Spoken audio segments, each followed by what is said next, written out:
Nahuli po sa Malacanang Complex ng mga NBI sa tulong po ng PSG. Talagang Malacanang po to kasi PSG po yung katulong na NBI. No? Wala pong duda. Nasa Malacanang. Mga pusher po, nakatakas po yung isa.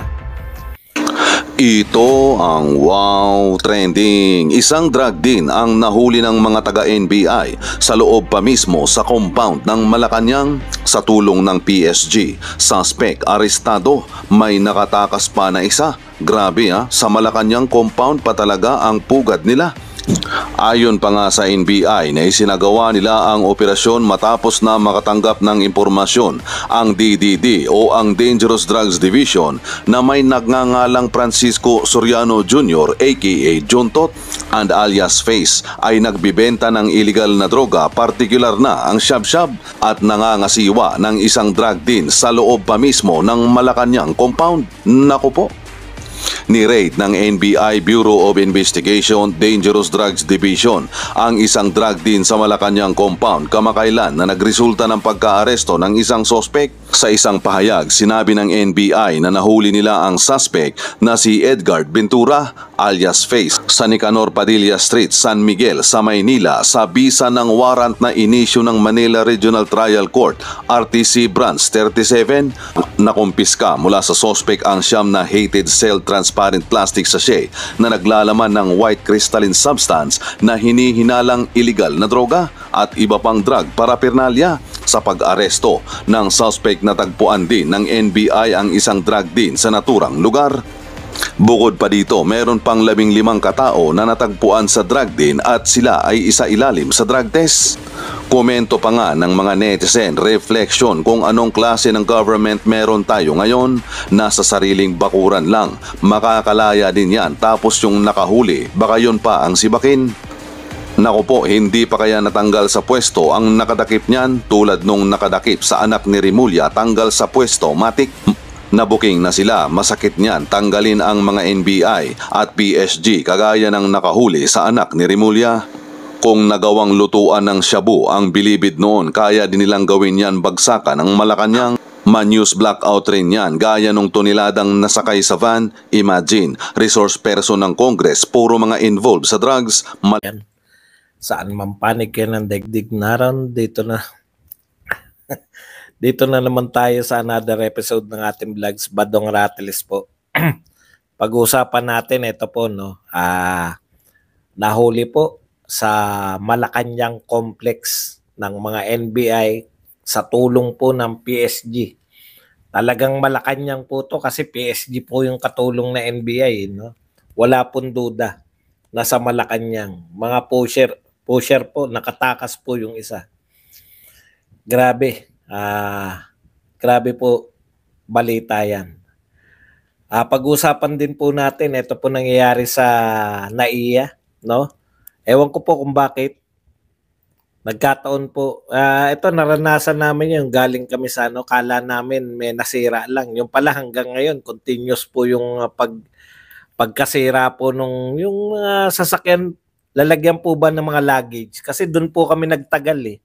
Hindi po sa biyahe, ang bilis po ng biyahe. Yung pong luggage na dito po sa NAIA, no? Yung pala problema po, kala ko hindi hindi po pangkaraniwan, no? Yung pala pangkaraniwan na siyang problema ngayon sa NAIA. Ito po yung problema ng privatization, no? Lagi po ang inuna po yung pagtataas ng singil, hindi po yung pagpapaganda. Nakita ko po yung NAIA before ma-privatize, nakita ko po yung NAIA ngayon na na-privatize. Wala pa rin po. Walang improvement, wala pa po ako nakikitang improvement, pero ang laki na po na improvement sa sinisingil nila. Yan po ang epekto ng privatization. Matagal na po nating sinasabi yan. Wala po ako nakita magandang privatization. Meralco, PLDT, yung mga na-privatize po yan. Wala rin pong epekto. Kaya taas lang ng paniningil. Hindi rin po nag-improve. Di ba, PLDT? O, dapat improve na tayo sa no, kung private na.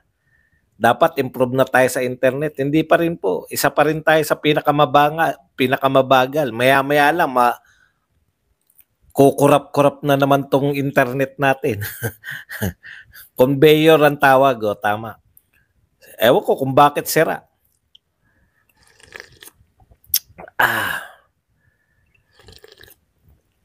Imbis po mag-improve, lalo pong lumala, na-privatize. Wala pa naman tayong nakikita nilagay nila eh. Pero nagbayad po sila. Saan kaya napunta yung pera na binayad ng mga privatize na to? Okay, malungkot po na ayon po sa latest na pahayag, mag-pitch in na daw po tayong lahat.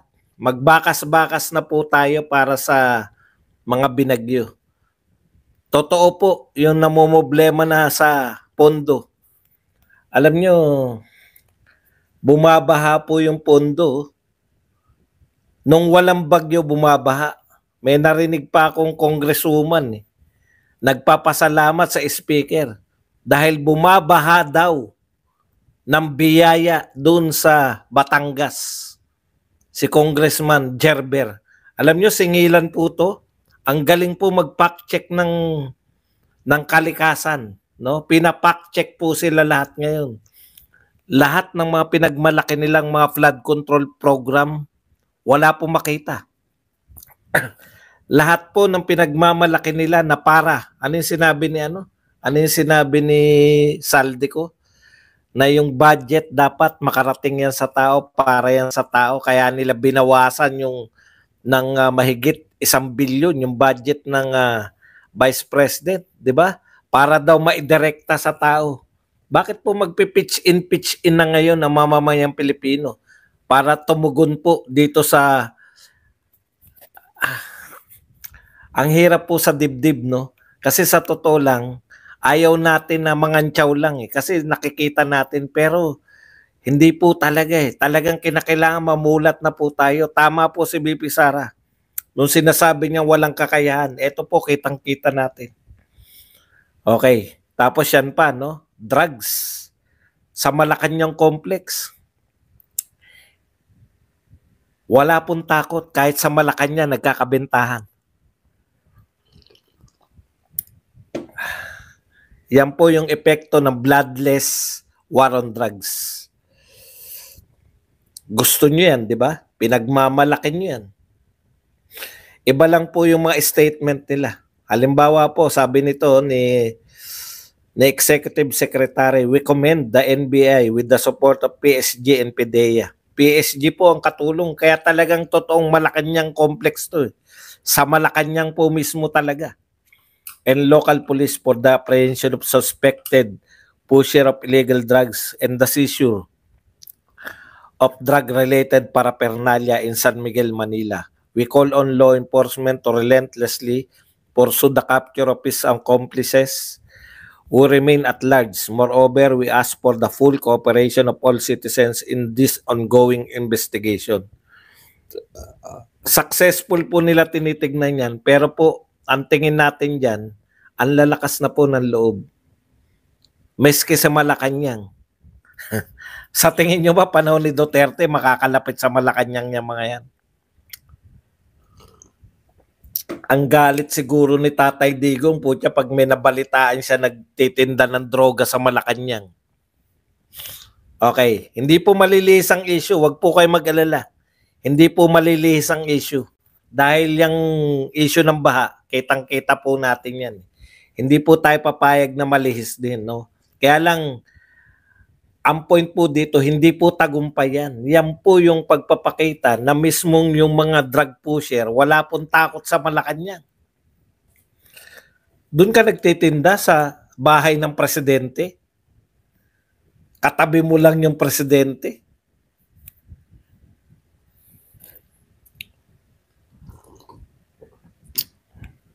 Ewan ko, mahirap naman po mag-isip, no, pag-isipan tong kaya lang talagang pinatutunayan po ng kalikasan yung mga sinabi ni BP Sara. Hindi niya kasalanan na hindi marunong magpresidente. Alam niyo ito, Bakit naniniwala tayo doon kay BP Sara? Tignan po ninyo to. Huwag na nating ulitin yung mga sinabi niya. Meron po ditong pinos yung mga sinabi niya. Ayan po, nagbabadya na po dahil sa patuloy na pag-ulan, yung Lamesa Dam. Nako, baha po sa Metro Manila niyan. Pag ito po ay the water level of Lamesa Dam as of 9 p.m. ngayon po to, gabi, is expected to rise due to moderate, occasional, etc. Water from Lamesa Dam is expected to affect the low-lying areas along Tulyahan River, Quezon City, Fairview. Ayan, sinabi po, mukhang nagbabadya pong babaha dyan. Kasi Lamesa Dam po yan. So sabay-sabay na. Real talk po hindi po to yung may mga hangin. Sabi po ni Pangulong Marcos, bahalan talaga. Wala po talaga yung yung malalakas na hangin na tinatanga yung mga bubong kasi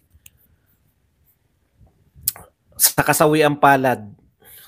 Sinabi na po natin to nung Karina. No, observation natin. Sabi natin nung Karina, kung nakikinig po kayo, si Tatay Digong 2 to 3 days po bago dumating yung bagyo. Handa na lahat. May pinapakita ng mga relocation. Anong tawag doon? Evacuation center. Pinapakita na po yung truck, bodega. Nakabude-bodega na po yung mga, kahit po paulit-ulit tayo, mukhang paulit-ulit, hindi po natin tatantanin. DSWD, etc. Bakit po ngayon?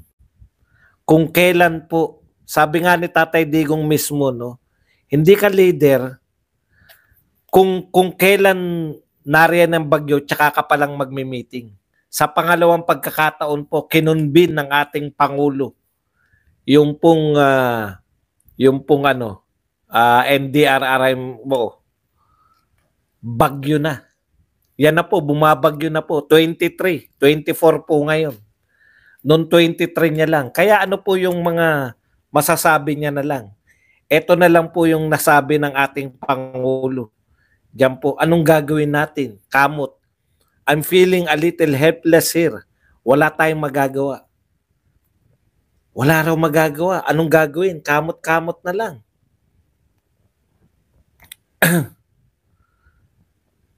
Si Lenny, tignan nyo po, sabog-sabog po, wala po talagang Nakita nyo si Lenny nakalusong. Hindi ko po sinasabing hero si Lenny. Kasi ilan lang po yun, wala pang 20 yung plastic na ipamimigay niya para lumusong pa siya. Diba? Biruin nyo, hanggang dito yung tubig, nakalusong si Lenny. Kung magkasakit pa yung mga yun, ang pamimigay nila, mga 20 peraso lang. Pero at least nakita mo, no? Hindi talaga yan si Lenny, talagang photo ops lang habol niyan. Kaya lang ito po, mas photo ops po to. Tignan nyo po tong Axis.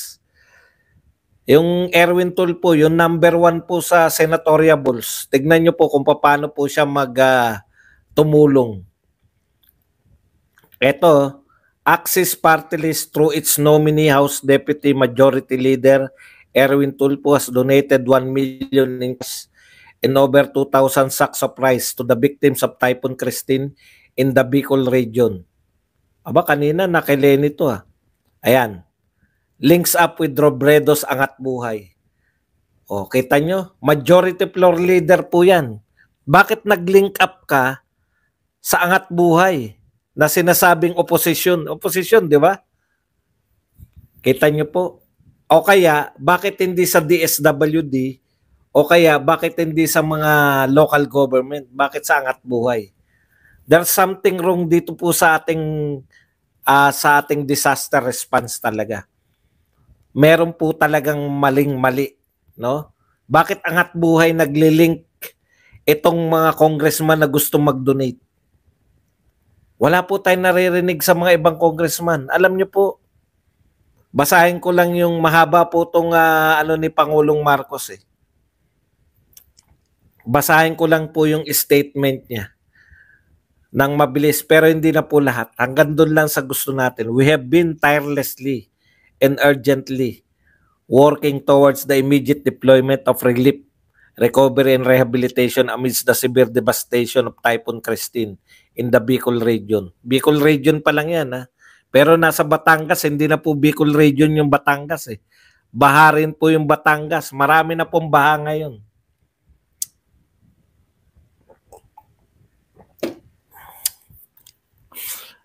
Eto po, kapit lang po kayo, baka mahulog po kayo sa mga inuupuan nyo.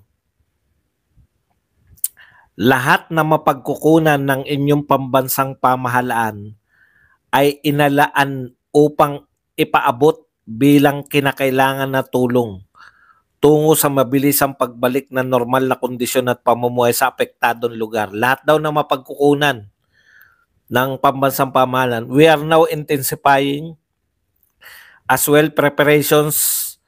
Ngayon lang sila nag-intensify ng preparation.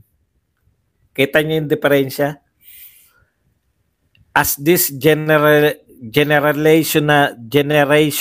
typhoon makes its way to southern Tagalog and barrels towards northern Luzon, our priority there is to mitigate the damage it may cause, evacuate those living in hazardous areas, and to preposition necessary goods and personnel to ensure the continuous availability of essential supplies once the typhoon arrives.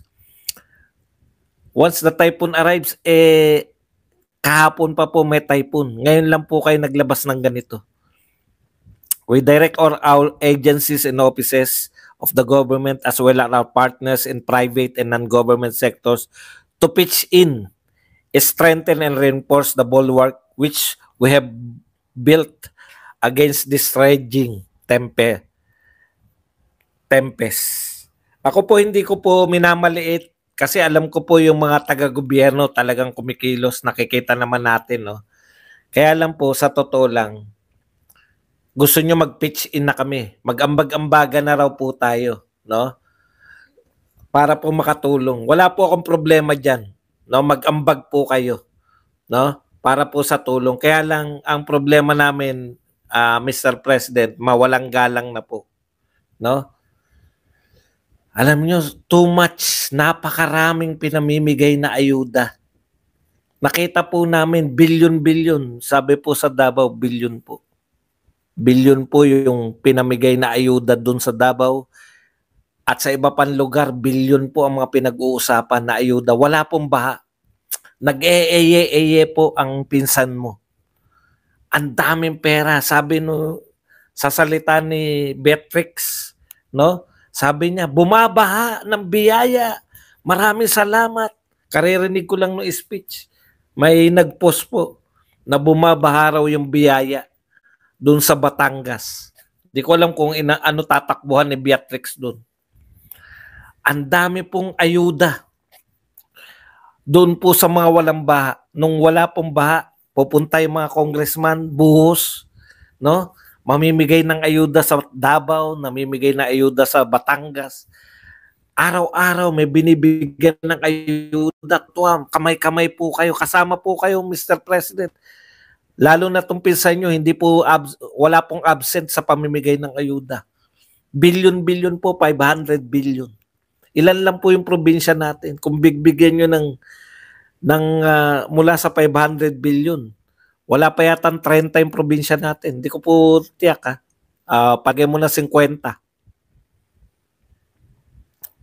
50 billion lang po yun. Kung bibigyan mo sila ngayon ng tig-1 billion, kaya na pong diskartehan ng mga probinsya yan.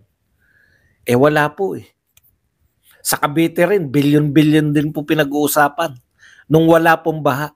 Ngayon pong may baha, magpipitch in na po lahat. Napakarami po, nabalitaan po namin. Hindi po sa ayaw namin, gusto ko po, sige, tumulong po kayo. Pero kanino po, paano po? Gusto namin tumulong, no? Kaya lang, sa isang banda naman, gusto sana namin makatulong kung maayos naman yung, di po ba? Kung maayos naman po yung tutulungan, yung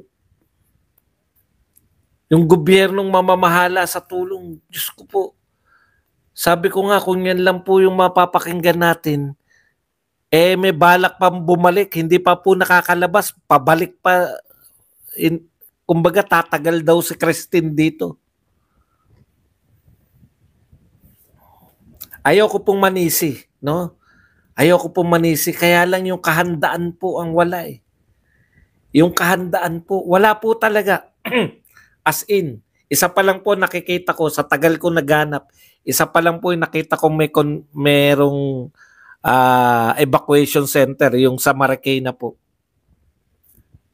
Pero dyan po, wala po. Ang nakikita natin, nasa Bubong, nasa Kisame.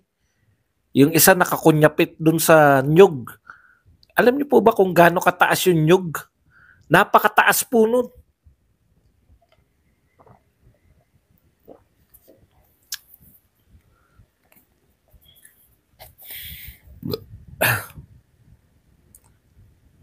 Ito po yung dapat mamigay. Ngayon po ang kailangan ng ayuda. Parang wala na. 90 million ng PhilHealth. Pamigay nyo na. Magkano lang po yung mapipitch in ng mga tao? Ang lalaki po, nagbenta tayo ng ginto. Oh, ito na yung chance nyo.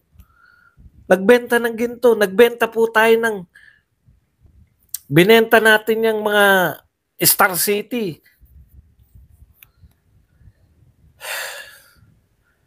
Bakit po maririnig namin pitch in? Ito po, masamang balita. Kapapasok-pasok lang. Bago tayo magsimula, 2 minutes ago. O eto ngayon, 38 minutes, 42 minutes na kanina, 2 minutes lang nung nagsimula tayo. Developing report, ABS-CBN. Ito po, isang kumpirmadong patay at 2 sugatan matapos matabunan ng mga troso at batong kanlambahay sa barangay Poblasyon, Laurel. Ngayon lang po itong gabi, 42. Developing report, wala pa po mga picture. Tawag lang po, pinost dyan sa X. Sa X po kasi pinakamabilis ang balita eh. Ang tanong ko po, ngayon po naganap to, kagahapon pa po bumabagyo. Kahapon pa po kami nananawagan, nasan yung mga evacuation center? Yung mga ano ko po kahapon ba meron na tayo, di ba? Kahapon pa po nagsasabi na kami, asan yung evacuation center?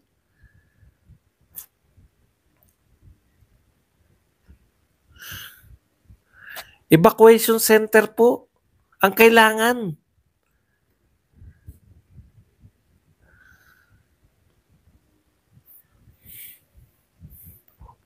Matatabunan po ba yan ngayon kung nasa evacuation center na sila kahapon pa? Kamakalawa pa, ano ba dong? Oh, hindi ko na po maano yung oras eh. Kung 23 nag-meeting, 23 kayo nag-meeting. So kung 23, palagay na natin late na po yun, di ba? Pero nautusan nyo na sana na merong evacuation center na lahat. Hindi na po mangyari to kung nasa evacuation center na po sila. Martes. Ngayon po may natatabunan pa rin dahil nasa bahay. Alam niyo po ba kung bakit lang sila nasa bahay pa ngayon? Kasi wala naman pong malakas na hangin. Malamang yan kung may malakas na, kung tunay na bagyo yan, yung mga walang bubong, baka kung saan po sila naglipana.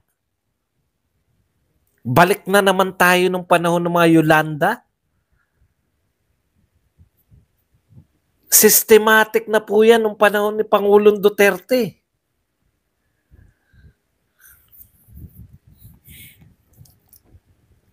May sistema na kaming nakita nung panahon ni Duterte. Grabe po.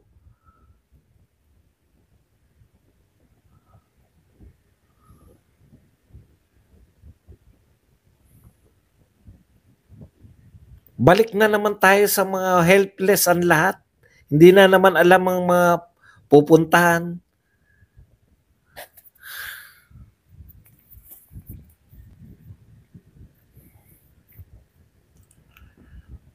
Kawawang-kawawa naman ang Pilipinas.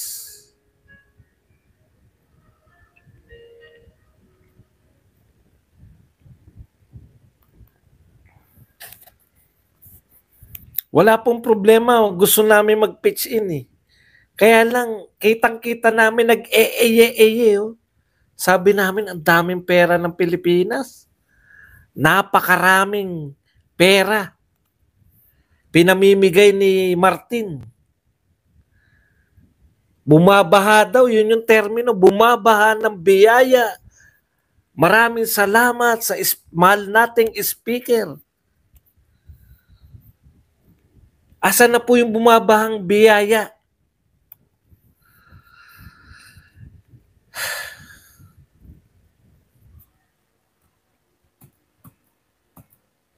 Ngayon po kailangan yung mga bumabahang biyaya. Bumabahang tubig lang meron tayo ngayon.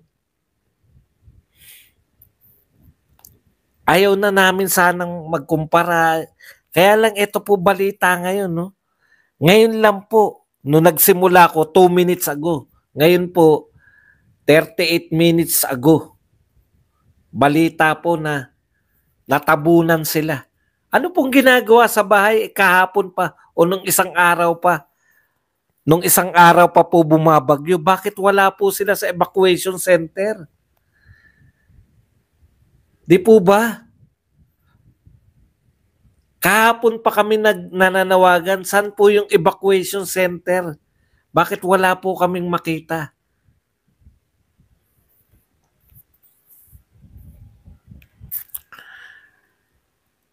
Kahapon pa tayo nananawagan na asan po yung calamity response natin. Inunan nyo pa yung mga video na kinonta ko na po yung US, yung United States at sila po ay willing tumulong. Gagamitin po yung EDCA. Asan po yun? Yung isa naman, kinonta ko po yung Singapore, yung mga Southeast Asia. Inaayos na po yung protocol. Protocol pa rin ang iniintindi nyo. Lubog na po ang lahat sa buong Luzon na. Protocol pa rin ang paghingi ng tulong sa ibang bansa. Yung projection pa rin na nakikita. Diyos ko. Tapos ngayon, nung wala pong tulong na nakita tayo, eto na, pitch in na po tayo. Tayo na mismo mga Pilipino. Wala pong problema, marami pong tutulong na Pilipino eh. Kaya lang asan yung evacuation center po natin?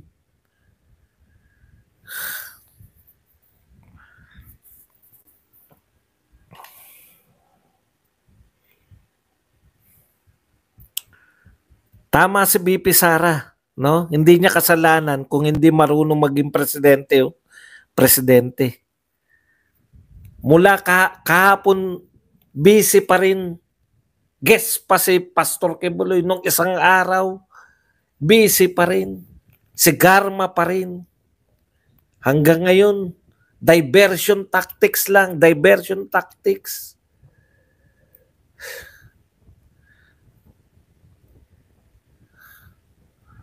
Ang dami po natatrap. Tapos okay lang, ano lang daw, hintayin daw na humupa ang ano. Hintay na raw daw humupa yung Alam niyo po, paano kung bagyo talaga?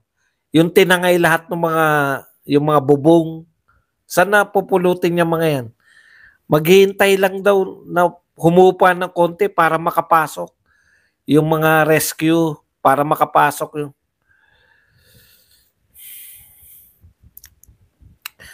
okay lang po yung ano no? Alam nyo sa totoo lang, yung kunwari na bigla. Hindi namin akalain eh. 'Di ba? Okay lang po yun na natutulog yung pamilya, hindi nila akalain.